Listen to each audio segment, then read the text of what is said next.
रहीम। मैं हूं इंजीनियर मोहम्मद हसन और आप देख रहे हैं मेरे यूट्यूब चैनल स्मार्ट फिज़िक्स। आज हम इंशाल्लाह अपना फर्स्ट लेक्चर पढ़ेंगे एमडी-कैट फिज़िक्स के हवाले से और उसके टॉपिक जो 1 है वो है मेजरमेंट। इसमें हम इस चैप्टर में हमने क्या कुछ कवर करना है, सबसे पहले उसको देख लेते हैं।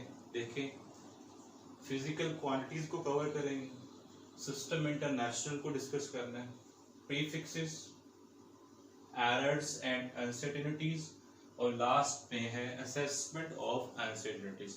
ये 5 मेजर टॉपिक्स हम इस चैप्टर में कवर करेंगे। सबसे पहले देखें कि measurement of a base quantity.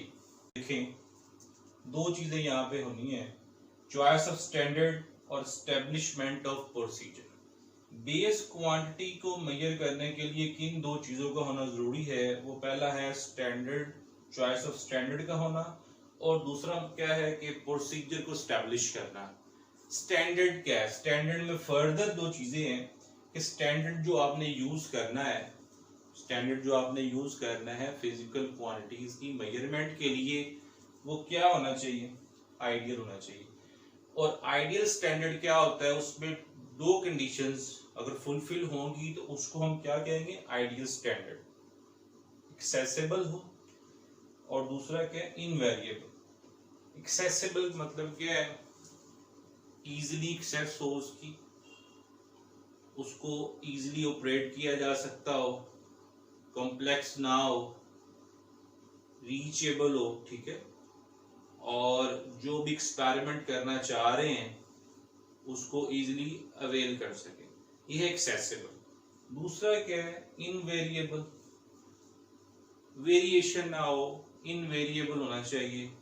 Like अगर थर्मामीटर को आप यूज कर रहे हैं, that is use to measure temperature, तो वो क्या है कि अगर उसको कहीं भी लेके चले जाएं तो उसकी रीडिंग में फर्क नहीं आना चाहिए। मींस उसका जो मर्करी है, मतलब कहीं ऐसी जगह पे जहाँ पे टेम्परेचर बहुत कम होता है तो फ्रीज ना हो जाए। तो हम आपको पता है कि मर्करी यूज इसलिए करते हैं क्योंकि उस पर जो है ना आइडियल प्रॉपर्टीज होती हैं फॉर अ थर्मोमेट्रिक सब्सटेंस के लिए। तो जो भी आप इंस्ट्रूमेंट यूज करें वो इनवेरिएबल हो, उसकी रीडिंग में फर्क नहीं आना चाहिए, वो हर जगह पे इक्वली ऑपरेट हो, इजीली एक्सेसिबल हो। तो ये है ideal standard. Ideal standard include 2 things, that is accessible and invariable. ठीक है, यहां तक अब देखें। अच्छा, तो सर ये स्क्रीन की रेजोल्यूशन सही नहीं हो रही। अच्छा मेरे बेटे, ये ऐसा करें, आप एक तो क्रोम ब्राउजर ओपन कर लें, उसमें आपकी पिक्चर क्लियर आएगी, और दूसरा जो रेजोल्यूशन है उसको 720 पे सेट कर लें। ठीक है मेरे बेटा, मैं इसको इस तरह सेट करेंगे तो फिर ठीक हो जाएगा। देखें नेक्स्ट, देखें फिजिकल क्वांटिटीज। बेस क्वांटिटीज आपको पता है, डिराइव्ड क्वांटिटीज और सप्लीमेंट्री क्वांटिटीज। 3 टाइप्स होती हैं फिजिकल क्वांटिटीज की, बेस क्वांटिटीज, डिराइव्ड क्वांटिटीज और सप्लीमेंट्री क्वांटिटीज। जो बेस क्वांटिटीज है कितनी होती हैं? 7 होती हैं। आपको पता है, लेंथ, मास, टाइम, ठीक है, टेम्परेचर है, इंटेंसिटी ऑफ लाइट है, इस तरह से 7 बेस क्वांटिटीज होती हैं। और जो डिराइव्ड क्वांटिटीज हैं उनका नंबर बहुत ज़्यादा है, उसको हम कोई समराइज नहीं कर सकते, कोई नंबर नहीं दे सकते, तो वो वेरी लार्ज ही नंबर। एग्जाम्पल वर्क है, टॉर्क है, और इसका यूनिट वर्क का जाउल होता है।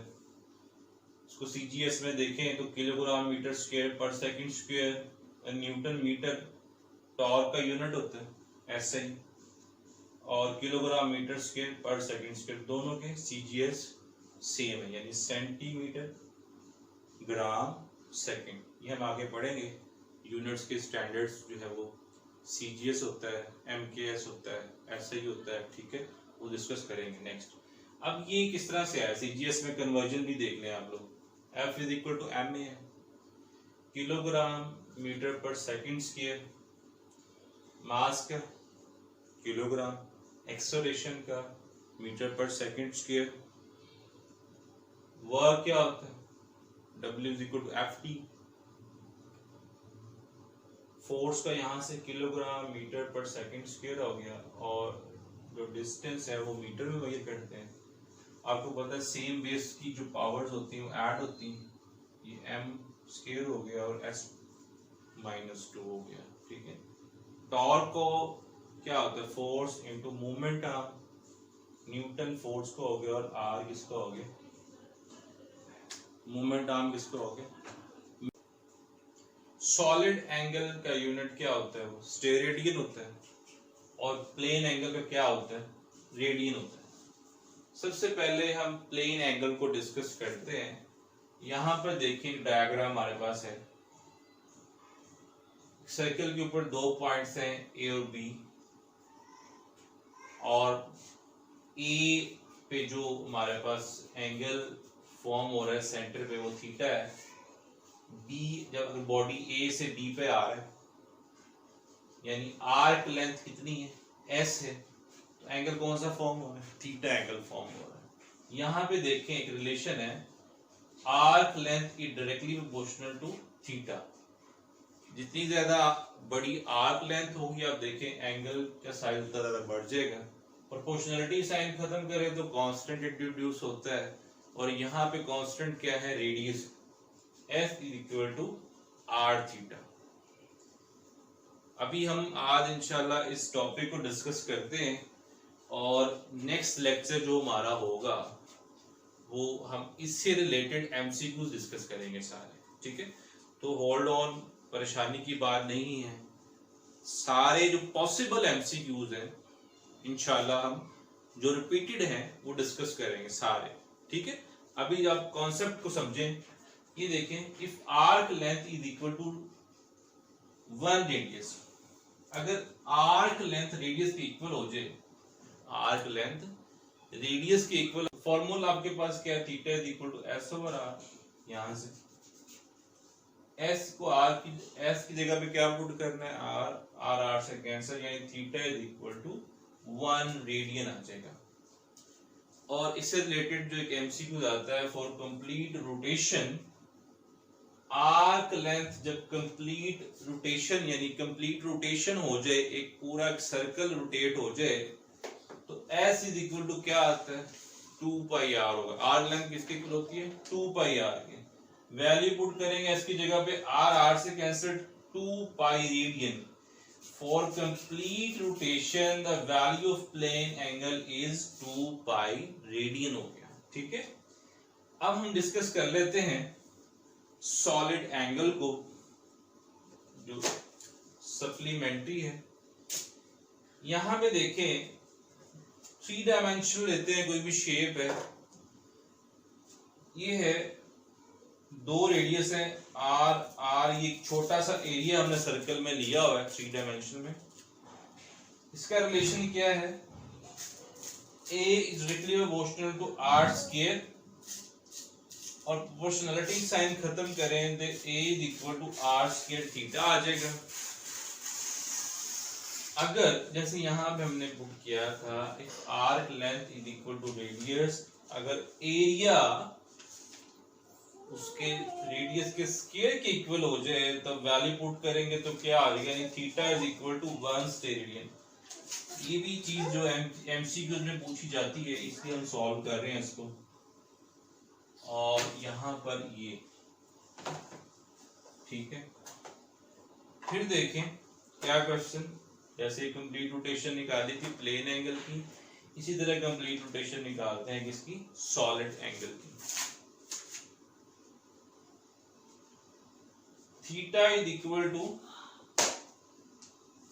ए ओवर आर स्क्वायर, यहां से फॉर्मूला से, और कंप्लीट रोटेशन के लिए जो एरिया की वैल्यू होगी वो 4 पाई आर स्क्वायर हो जाएगी। वैल्यू पुट करेंगे, आर स्क्वायर से कट जाएगा, और theta is equal to 4 pi steradian हो जाएगी। ये भी एक हमारे पास एमसीक्यूज में पूछा जाता है, ठीक है। अब यहां पर देखें, हमने जो डिस्कस किया वो बेसिकली कि measurement of a base quantity के लिए 2 चीजों का होना जरूरी है, चॉइस ऑफ स्टैंडर्ड का एस्टैब्लिश करना, रखना स्टैंडर्ड रखना, फिर एस्टैब्लिशमेंट ऑफ प्रोसीजर। प्रोसीजर में जो चीज थी वो नंबर एंड यूनिट है, यानी एक नंबर पे वैल्यू लिखी जाएगी, कोई भी रीडिंग है और उसका खास यूनिट दिया जाएगा उसको, ठीक है। यहाँ पर क्या डिस्कस किया है कि फिजिकल क्वांटिटीज हमने base, derived and supplementary quantities, ठीक है। बेस 7 क्वांटिटीज होती है हमें पता है, ठीक है। और डिराइव्ड क्वांटिटी आपने याद रखना, वेरी लार्ज इन नंबर। और सप्लीमेंट्री जो है वो उसमें 2 चीजें आती हैं,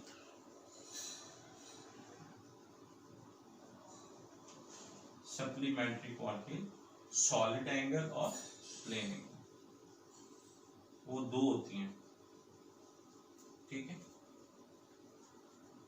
फिर वर्क, टॉर्क, यूनिट्स, सीजीएस में ये डिटेल हमने डिस्कस करेंगे, पूरी बुक है इंशाल्लाह। कन्वर्जन्स करेंगे हम एसआई से सीजीएस में कैसे जा जाता है, एमजीएस, सीजीएस, इन सब का रिलेशन क्या है आपस में, ठीक है। ये डिटेल में डिस्कस करेंगे। और यहाँ पर ये रिलेशन आपने अंडरस्टैंड करना है। आज का टॉपिक जो हमने कवर किया है मेजरमेंट में वो फिजिकल क्वांटिटीज। नेक्स्ट इस पे हम डिटेल में जाएंगे फिजिकल क्वांटिटीज को। आज बेसिक कॉन्सेप्ट थे, डिटेल में इसका लेक्चर 2 करेंगे, ठीक है। आपको कोई भी क्यूरी है, क्वेश्चन है तो आपने कमेंट्स में लिखना है।